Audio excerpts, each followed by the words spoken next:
പാലക്കാട്ടേക്കാണ്. പാലക്കാട് ഓണത്തല്ല് നടക്കുന്നുണ്ട്. പാലക്കാട് പല്ലശ്ശനയിലാണ് ഓണത്തല്ല് നടക്കുന്നത്. സാജിദ് അജ്മൽ ചേരുന്നുണ്ട്. സാജിദ്, എന്തൊക്കെയാണ് പരിപാടികൾ?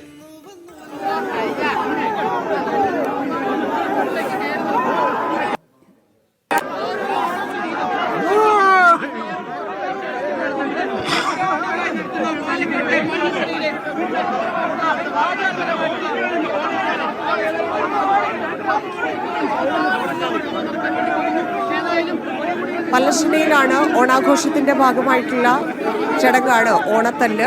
പാലക്കാട് എല്ലാ വർഷവും നടത്തിപ്പോരുന്നൊരു ചടങ്ങ് കൂടിയാണ്.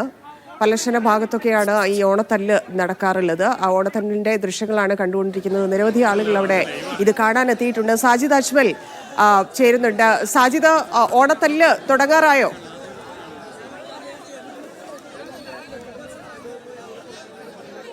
ഓണത്തല്ല്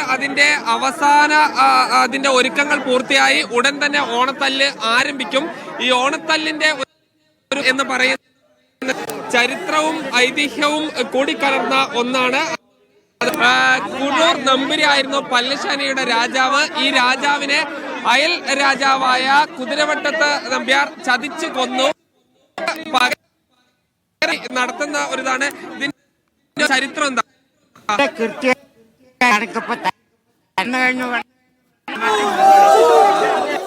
ഇത് ഒരു എന്താണ് ചരിത്രം എന്ന് പറയുന്നത്? നൂറ്റാണ്ടുകൾക്ക് മുമ്പ് സാമൂതിരിയുടെ കാലത്ത് ഇവിടെ ഒരു നാട്ടുരാജാവുണ്ടായിരുന്നു. നാട്ടുരാജാവിന് ചതിയില് മറ്റൊരു ദേശത്തെ നാട് കൊല്ലുകയുണ്ടായി യുദ്ധത്തില്. അപ്പൊ അതിനെതിരെ ഇവിടെയുള്ള നാട്ടുകാരെല്ലാവരും കൂടെ അന്ന് യുദ്ധത്തിന് ഇറങ്ങുമായിരുന്നു. അത് വർഷം അതിന്റെ ഒരു സ്മരണയാണ് എല്ലാ വർഷവും നമ്മളിവിടെ ഓണത്തല്ലായിട്ട് നമ്മള് വ്യത്യസ്ത സമുദായങ്ങൾ ഈ ഒരു യുദ്ധസ്മരണയിൽ ഇങ്ങോട്ട് വരികയും പരസ്പരം തല്ലുകയാണോ? പരസ്പരം, അതായത് ഒരു കൂടി 7 കൂടി തല്ലാൻ വേണ്ടി വന്നായിരുന്നു.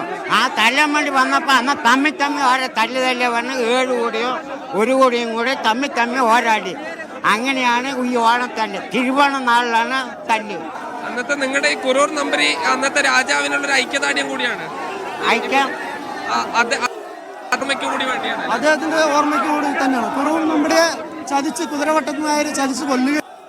അതിന്റെ ഓർമ്മയ്ക്കാണ് ഇപ്പൊ ഞങ്ങൾ എല്ലാ വർഷവും ഇങ്ങനെ യുദ്ധസ്മരണയുടെ പുറത്തിങ്ങനെ ഓണത്തല്ല് നടത്തുന്നത്.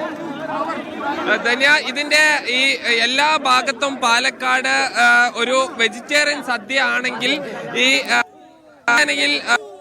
നോൺ വെജ് സദ്യയാണ്. അതായത് ചിക്കൻ അടക്കമുള്ള വിഭവങ്ങളാണ്. അത് ഓണസദ്യ എന്നല്ല അവർ പറയുന്നത്, കൊലച്ചോർ എന്നാണ് അവർ അതിനെ വിശേഷിപ്പിക്കുന്നത്.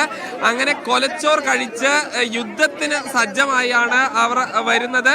അങ്ങനെ ആ യുദ്ധത്തിന് പകരം ഈ വിവിധ സമുദായങ്ങൾ പരസ്പരം പുറത്ത് അടിച്ച് ഈ പിരിയുക എന്നുള്ളതാണ്. ഈ നൂറ്റാണ്ടുകളായി ഓണത്തല്ല് നടക്കുന്നുണ്ട്. നാളെ അവിട്ടത്തല്ലും നടക്കും. ധന്യ.